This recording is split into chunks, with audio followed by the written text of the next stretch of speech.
नमस्कार, ताजा अपडेट के साथ मैं हूं आपके साथ अशोक वर्मा। आप देख रहे हैं टीवी 20 न्यूज। आइए शुरुआत करते हैं तमाम क्षेत्रों की विशेष खबरें। बने रहिए हमारे साथ। गाजियाबाद के तिगड़ी ग्राम स्थित शिव मंदिर परिसर में आयोजित श्रीमद् भागवत कथा के प्रथम दिवस शनिवार को ढोल नगाड़ों के साथ भव्य कलश यात्रा निकाली गई।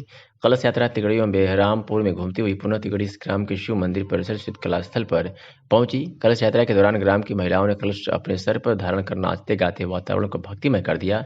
कलश यात्रा के उपरांत मंत्रोच्चार के बीच पुराण पूजन एवं व्यास जी का तिलक कर पूजन किया गया। कथा के प्रथम दिवस कथा विवास ओमकारानंद जी महाराज ने भागवत महात्म्य का वर्णन करते हुए कहा कि जब कोटि जन्मों का पुण्य उदय होता है तब जाकर हमें श्रीमद् भागवत कथा सुनने को मिलती है।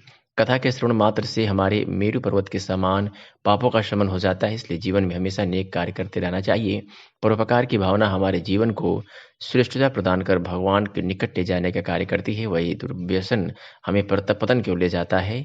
कथा व्यास में ओमकारानंद जी महाराज ने कथा सुनाते हुए कहा कि पावन नैमी सारण्य तीर्थ में सूत जी महाराज कथा सुना रहे हैं और सौनिकाधिक ऋषि श्रोता के रूप में कथा का श्रवण कर रहे हैं।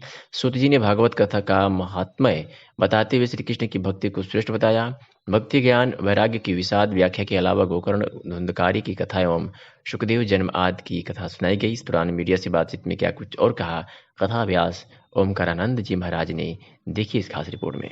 बोलो श्रीमद्भागवत महापुराण की जय। व्यास जी, आज प्रथम दिन है, आरंभ किया जा रहा है श्रीमद् भागवत गीता का। जी, किस तरीके से आज का पहला दिन रहेगा, कौन सी कथा का आरंभ किया जाएगा? आज हमारा पहला दिन है जिसमें कि कलश यात्रा होती है।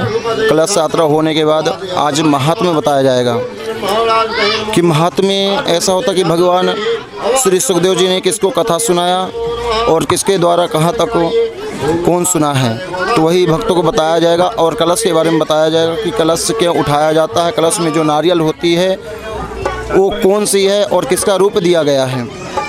आज का यही क्वेश्चन में बताया जाएगा। और कल की कथा जब वो हमारी होगी उसी राजा परीक्षित का जन्म और जन्म से लेकर के नार संवाद तक, सती चरित्र तक कल की कथा कही जाएगी। कलश यात्रा का महत्व बताइए। कलश यात्रा कहा गया कि कलश यात्रा जो होता है, कलश यात्रा में हर एक तीर्थों के राजा जो नदी गंगा होती है, हर तीर्थों के भगवान श्री वरुण देव के गण होते हैं और उन गणों को बुलाया जाता है। जो समुद्रिक शास्त्र के हिसाब से कहा गया है कि जितने तीर्थ यात्राओं के जल हैं इकट्ठा होते हैं वो वरुण भगवान के गणों को बुलाते हैं और उस जल को हम रखते हैं। उसमें सारे 33 कोटि देवी देवता का आवाहन करके बुलाया जाता है। जो कि कहा गया कि कलश, अगर कलश में जो जल भरा रहता है उस जल का बहुत ही बड़ा महत्व है। इतना बड़ा महत्व बताया गया है कि कैंसर जैसे रोगी व्यक्तियों को अगर उस जल को पिलाया जाए, अंधे व्यक्ति को अगर उस जल को डाला जाए, अगर जिसको सुनाई नहीं पड़ता है उस जल को डाला जाए तो उसका बहुत ही फायदेमंद होता है। जो कि सुनाई भी पड़ने लगता है, दिखाई भी देने लगता है और अनेक प्रकार की बीमारियों का दमन करता है। क्योंकि इसमें भगवान का 33 कोटि देवी देवता का आवाहन करके उस जल को अभिमंत्रित किया जाता है।